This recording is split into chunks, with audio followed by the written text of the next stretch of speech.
and he is Russia's president, their current president. So I'm going to begin with a little bit of a biographical timeline of his life. So he was born in Leningrad, or what is now called St. Petersburg, Russia, in 1952. And then later, when he was about 23, he joined the KGB, or in other words, the Soviet police. And in that same year, he graduated Leningrad State University with a law degree. Then 8 years after that, he married Lyudmila Putina. And 2 years after that, he is positioned in East Germany by the KGB for 5 years.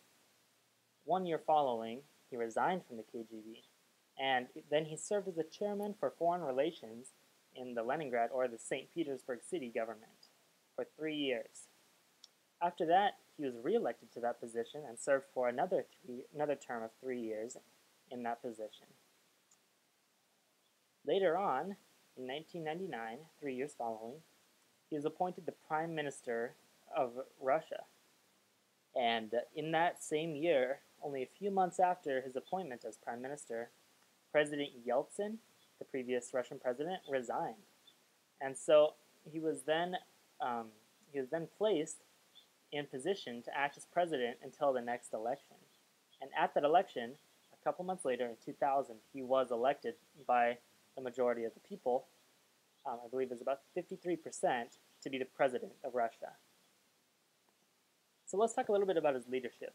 Well, he was elected president in 2000. Then shortly after, on September 1st of 2001, he announced the national status as an ally with the United States.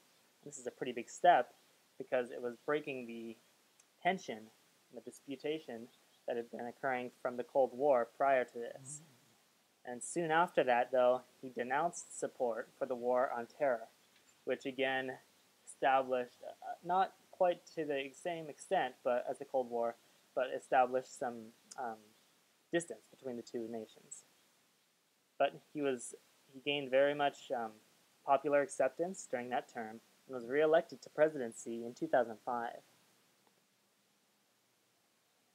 So a lot of people in Russia love Vladimir Putin because they kind of revere him as the Chuck Norris of Russia.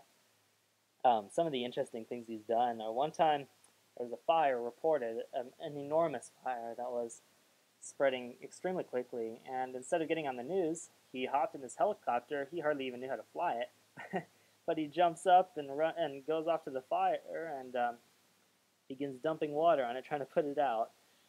He's also, this is an interesting fact, he is pretty much a master of judo, and in fact he was invited to Japan one time, and he contested with a lot of the Japanese masters at this and was victorious nearly every time. He also has an extreme need for speed, which I thought was interesting. Old guy on a bike, that's pretty cool. Anyways, he did something quite revolutionary for a Russian president. In 2008, term limits had restrained Putin for running for president in a third term, but he instead took the post of prime minister with President Medvedev. Then 4 years later, in 2012, Putin was inaugurated to his third presidential term. And this is the first time in history that has happened with the democracy in Russia. And shortly after that, he nominated the previous president, Medvedev, as the prime minister. I'd like to share a quick quote from you from a source I found online. It says, "Putin is Russia's greatest leader since Peter the Great and Catherine the Great in the 17th century," says Lawrence Solomon at the Financial Post. "The Tsars gave Russia not only serfdom and privation, and the communists ruined the country with decades of central planning. Putin, on the other hand, has delivered stability and prosperity.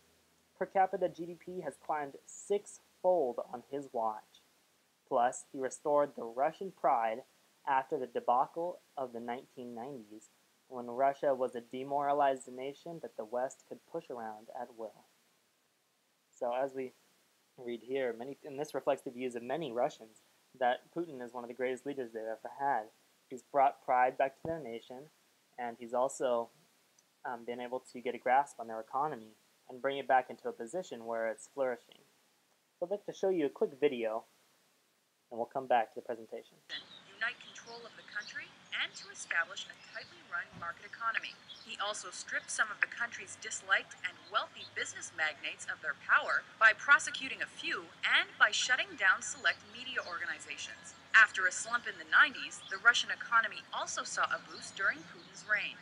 Putin enjoyed record approval ratings even in the wake of disasters like 2002's Moscow theater hostage crisis, where over 100 innocent prisoners were killed by Russian forces. His international relations remained strong, especially with France's Jacques Chirac. Putin even managed to stay on solid ground with George W. Bush's United States after coming out against the American-led War on Terror.